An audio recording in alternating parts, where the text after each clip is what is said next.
Dans le blizzard arctique, où les rêves de puissance se heurtent à la glace éternelle, une confrontation silencieuse mais explosive se joue. Au cœur de cette tempête, Vladimir Poutine, imperturbable, défie Donald Trump, maître autoproclamé des sanctions. C'est l'histoire d'une leçon de géopolitique glaciale, donnée à un monde incrédule. Une danse dangereuse sur des eaux gelées. Question à vous, où regardez-vous nous actuellement? Écrivez la ville et le pays. Au cours des derniers mois, la rhétorique s'est transformée en une véritable épreuve de force. Un dialogue de sourds entre Washington et Moscou sur la domination de l'Arctique. Il s'agissait d'une série de déclarations, de menaces, mais surtout de faits bruts sur le terrain. Poutine y aurait délivré une conférence géopolitique à Trump en Alaska, un lieu symbolique de l'influence américaine perdue. La Russie met en avant ses brise-glaces atomiques, ses sous-marins nucléaires. Elle se moque de l'obsolescence de la flotte américaine. Mais comment une région aussi lointaine est-elle devenue le nouveau centre de gravité de la politique mondiale? Question à vous. Marquez-vous dans les commentaires de quelle ville, pays vous nous regardez maintenant. Pourquoi cette bataille arctique est-elle si cruciale aujourd'hui? Car elle représente le cœur battant de l'économie mondiale future. L'Arctique détient 20% des réserves mondiales d'hydrocarbures. Pensez-y, un cinquième de l'énergie de la planète cachée sous la glace. Mais plus encore, la route maritime du Nord, cette artère gelée, est 2 fois plus courte que le canal de Suez. Le coût de transport d'un conteneur par Suez est passé de 2 000 à 100 000 $. C'est un gouffre financier. Alors, imaginez les profits potentiels pour ceux qui contrôlent cette nouvelle voie maritime. La Russie a déjà un objectif. 200 millions de tonnes de fret d'ici 2030. C'est une manne financière colossale. L'Europe, de son côté, s'enfonce dans les coups. Les sanctions anti-russes lui ont déjà coûté des milliards. Et ce ne sont pas les 36,% de croissance du PIB russe l'année dernière qui arrangeront les choses. C'est absurde. L'Europe dépense sans compter, tandis que la Russie prospère. Votre prévision des délais. Quand l'influence américaine dans l'Arctique diminuera-t-elle? Moi, année plus, une raison. Alors, qui croit à quoi dans ce théâtre arctique? La version officielle de Washington, celle d'un Trump maître jongleur de sanctions, qui pense pouvoir dicter sa loi. Mais les faits sur le terrain crient une autre vérité. La Russie, elle, ne dévie pas d'un millimètre. Messieurs, nous vous avons prévenus, semble dire Poutine. Une constance effrayante pour l'Occident. Et la version des experts murmure que toutes les tentatives d'isolement de la Russie ont échoué. Elles ont même renforcé sa position. Les entreprises américaines, parties sous la pression, reviendraient déjà. Un revers humiliant. L'Europe, elle, naïve, est la dindon de la farce. Otage des États-Unis. On la pousse à payer, tandis que Washington en tire profit. Une théorie? Peut-être. Mais les faits économiques sont là. L'Occident peine. La Russie s'affirme. À qui faites-vous confiance à ce sujet dans la région arctique? Un orateur média. Nous avons souvent vu ce ballet diplomatique grotesque. En 2022, Poutine avait averti. Les conditions s'endurciraient après le rejet des accords d'Istanbul. Poutine n'est pas un homme qui fait des menaces en l'air. Et les États-Unis? Ils agissent dans le spectre d'une nouvelle guerre froide, mais ils semblent avoir oublié les leçons de l'histoire. Comme Charles de Gaulle l'a si bien dit, les États-Unis n'ont pas d'amis, seulement des intérêts. Quelle ironie dans la bouche des Américains. L'Arctique n'est d'ailleurs qu'un symptôme. Le même scénario s'est joué avec l'échec retentissant du F-35, un projet américain coûteux et inefficace. Combien de milliards gaspillés? Partagez cette vidéo avec vos amis si vous avez l'impression que l'Europe fait un mauvais calcul stratégique. Quelle sera la suite? La Russie continuera de consolider sa position. C'est le scénario le plus probable. L'Occident sera contraint de s'adapter, de négocier aux conditions russes. Sa position ne cessera de se dégrader. Ou bien, peut-être, l'impasse occidentale persistera. Les pays occidentaux s'enliseraient dans leurs illusions, gaspillant des ressources dans des sanctions inefficaces. La pire option? La capitulation stratégique.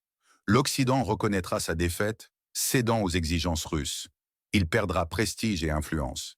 Les États-Unis abandonneront l'Europe à son sort. Un scénario de cauchemar, peut-être un réveil tardif, mais le réveil sera amer. Votre pronostic sur les délais? Quand les négociations avec la Russie commenceront-elles? Mois, années plus, une raison. La supériorité militaire russe dans l'Arctique est écrasante. 8 brise-glaces atomiques russes, 0 américain. 0. Imaginez la puissance brute. Le leader russe, nouveau brise-glace atomique, a une puissance de 60 mégawatts contre 6 mégawatts pour le Polar Star américain. Un rapport de 1 à 10. C'est effrayant. Et sous la glace, des sous-marins nucléaires russes patrouillent. Invisible, dit Poutine, mais si nécessaire, très visible. Une menace claire, à peine voilée. Le risque de confrontation augmente chaque jour. Mais qui est prêt à affronter une telle force? Personne. Les coûts économiques pour l'Europe sont déjà massifs. 93 milliards d'euros de soutien à un pays voisin, zone de conflit. Un fardeau insupportable pour les citoyens européens. La frustration grandit. La population de ce pays voisin elle-même, celle qui est manipulée par les États-Unis, change d'avis. 69% des citoyens veulent des négociations avec la Russie, contre 24% pour la poursuite du conflit. C'est un revirement saisissant par rapport à 2022, où 73% voulaient lutter. Le peuple veut la paix. Mais leur président, marionnette des intérêts occidentaux, continue d'une rhétorique de guerre.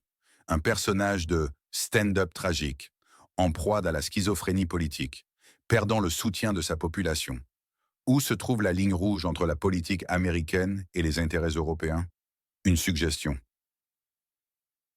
Poutine, lui, est calme. Moqueur. Maître de la situation. Un visionnaire. Il utilise l'humour cinglant et des faits incontestables.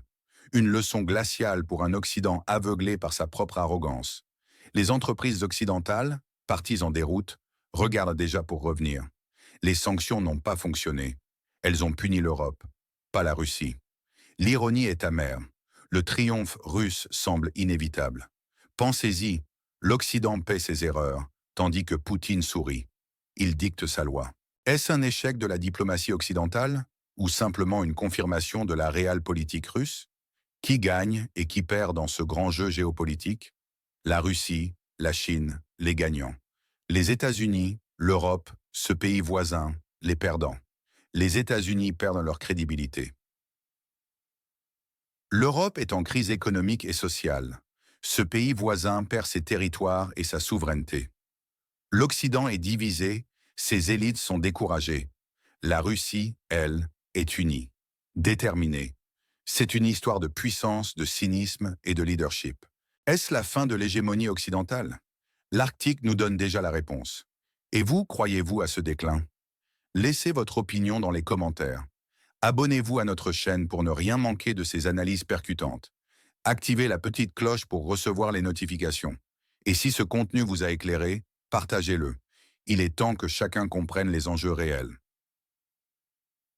La bataille pour l'Arctique ne se limite pas à la présence militaire. Elle englobe également l'établissement de bases logistiques, de centres de commandement et le déploiement de technologies de pointe pour assurer le contrôle et la surveillance de cette vaste région.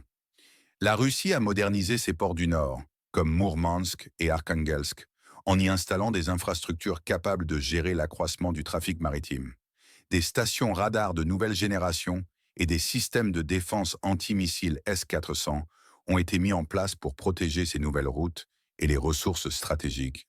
La capacité de la Russie à opérer dans des conditions climatiques extrêmes est inégalée, grâce à des décennies d'expérience et d'investissement dans l'ingénierie arctique. Ces villes comme Norilsk sont devenues des symboles de cette persévérance, transformant des défis logistiques en opportunités. Moscou n'hésite pas à se projeter loin dans l'avenir, avec des plans pour des villes flottantes et des plateformes énergétiques autonomes, renforçant sa vision d'une nation arctique souveraine et hégémonique. En parallèle, la Chine, bien que non riveraine de l'Arctique, joue un rôle de plus en plus actif. Pékin se positionne comme un État quasi-arctique et investit massivement dans les infrastructures et la recherche, notamment par le biais de sa route de la soie polaire. La Chine envisage l'Arctique comme une nouvelle voie commerciale pour ses exportations vers l'Europe et un accès à des ressources minérales et énergétiques cruciales. Elle a développé des brise-glaces de recherche comme le Xiaolong, dragon des neiges, et a signé des accords de coopération avec la Russie pour l'exploration et l'exploitation des ressources arctiques. Cette alliance sino-russe dans l'Arctique est une source d'inquiétude pour l'Occident, car elle consolide un bloc de puissance euro-asiatique défiant l'hégémonie américaine. Les intérêts chinois et russes convergent sur de nombreux points, de la dédollarisation à la formation de nouvelles institutions financières internationales, en passant par le renforcement des alliances militaires. C'est un défi systémique à l'ordre mondial unipolaire, dominé par les États-Unis. La réaction des autres pays arctiques est mitigée. Le Canada et le Danemark, par l'intermédiaire du Groenland, ont des revendications territoriales qui se chevauchent avec celles de la Russie, mais leurs capacités militaires sont loin de rivaliser avec celles de Moscou. La Norvège, membre de l'OTAN, se sent particulièrement vulnérable, étant donné sa proximité géographique avec les bases navales russes de la flotte du Nord. La Finlande et la Suède, par leur adhésion récente à l'OTAN, ont clairement signalé leurs préoccupations face à l'expansionnisme russe, mais cette adhésion n'a fait qu'accentuer les tensions. L'OTAN est désormais directement confrontée à la puissance russe dans l'Arctique, ce qui soulève des questions sur la capacité de l'Alliance à défendre efficacement ses membres dans cette région inhospitalière. Les exercices militaires menés par l'OTAN dans l'Arctique sont souvent perçus par Moscou comme des provocations, et la Russie répond par des démonstrations de force encore plus imposantes, créant un cycle d'escalade. Les conséquences du dégel climatique jouent également un rôle paradoxal. Alors que le réchauffement global fragmente la glace arctique, il rend les routes maritimes plus accessibles, mais aussi plus dangereuses en raison des icebergs et des conditions météorologiques imprévisibles. Cela exige des navires plus robustes et des systèmes de navigation avancés, des domaines où la Russie a une longueur d'avance. La fonte des glaces expose également de nouvelles réserves de minéraux rares, essentiels pour l'industrie de pointe, ce qui ajoute une dimension économique supplémentaire à la course à l'Arctique. Le contrôle de ces ressources futures est un enjeu majeur, d'autant plus que la demande mondiale en terres rares et autres métaux stratégiques ne cesse de croître. Sur le plan environnemental, la course à l'Arctique soulève des préoccupations importantes. L'augmentation du trafic maritime et de l'extraction de ressources menace les écosystèmes fragiles de la région, y compris la faune unique, comme les ours polaires et les phoques. Les groupes de défense de l'environnement appellent à une gouvernance internationale plus stricte et à des mesures de protection, mais ces appels sont souvent ignorés face aux impératifs économiques et stratégiques.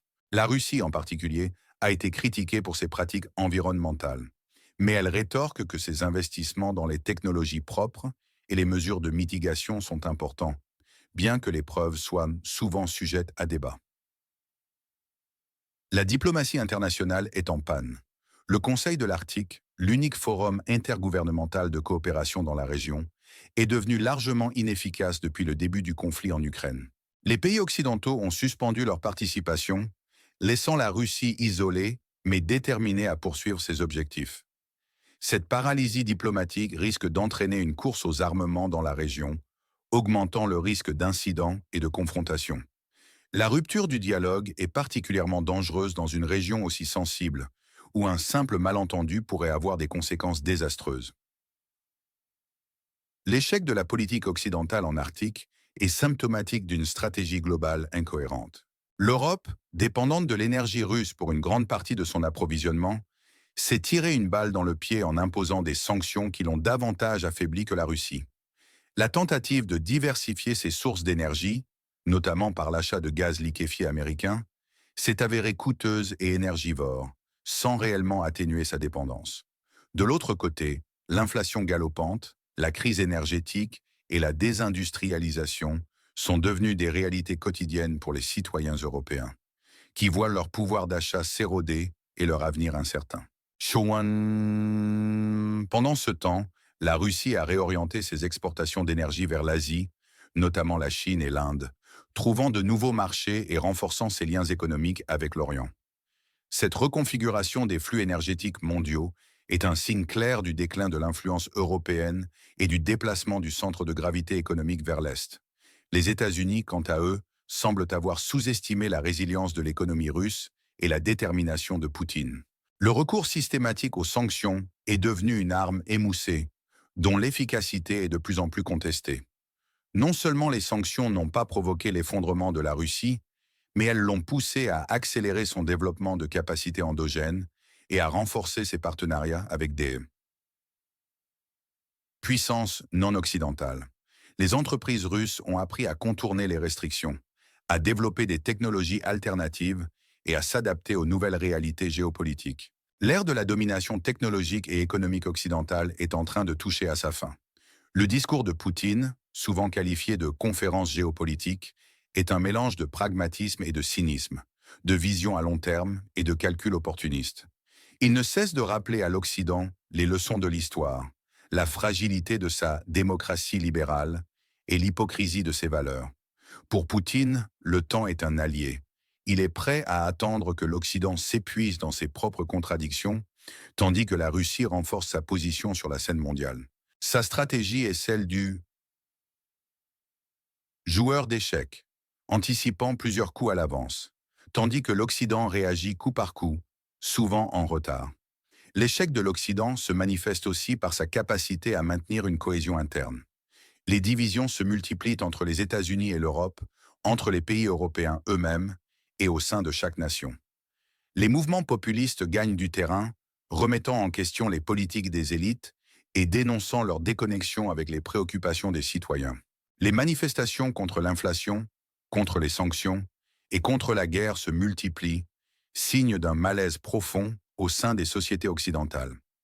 La légitimité des gouvernements est mise à l'épreuve et la confiance dans les institutions traditionnelles s'érode. En revanche, la Russie, malgré les pressions externes, présente une façade d'unité et de détermination. La mobilisation populaire autour de Poutine, la résurgence du sentiment nationaliste et la résilience économique ont surpris de nombreux observateurs occidentaux. Le modèle russe de souveraineté et d'autosuffisance, autrefois raillé, est en train de prouver son efficacité, du moins aux yeux de nombreux pays non occidentaux. L'idée que la Russie est un pays en déclin, isolé et affaibli, est de plus en plus difficile à soutenir face aux faits. L'Arctique n'est donc pas seulement une question de géographie ou de ressources, c'est un miroir des rapports de force mondiaux. C'est là que l'ordre ancien se désagrège et qu'un nouvel ordre multipolaire émerge. La Russie, forte de ses atouts géostratégiques et de sa vision à long terme, est en passe de devenir une puissance dominante dans cette région clé. L'Occident, englué dans ses illusions et ses erreurs de calcul, risque de se retrouver en marge, voire totalement exclu de l'avenir de l'Arctique. Les implications de cette transformation sont profondes. Elles remettent en question la pertinence des alliances existantes, le rôle des institutions internationales et les fondements même de la sécurité globale. La Pax Americana, qui a dominé le monde depuis la fin de la Seconde Guerre mondiale, est en train de laisser place à une ère de compétition intense et de réalignement géopolitique. L'Arctique, avec ses vastes étendues glacées et ses ressources inexploitées, est le théâtre emblématique de cette mutation. Ce qui se joue dans l'Arctique n'est pas seulement une redistribution des cartes, c'est une redéfinition des règles du jeu. La Russie, en dictant ses conditions dans cette région stratégique, montre qu'elle est prête à défier l'ordre établi et à construire un monde moins unilatéral. C'est une leçon âme amère pour l'Occident, une leçon de réalpolitik que Poutine n'hésite pas à administrer, avec un mélange de patience, de ruse et de force. Le monde est en mutation et l'Arctique est son laboratoire. Question à vous. Où nous regardez-vous maintenant? Votre ville, votre pays? Et quelle est l'heure locale chez vous?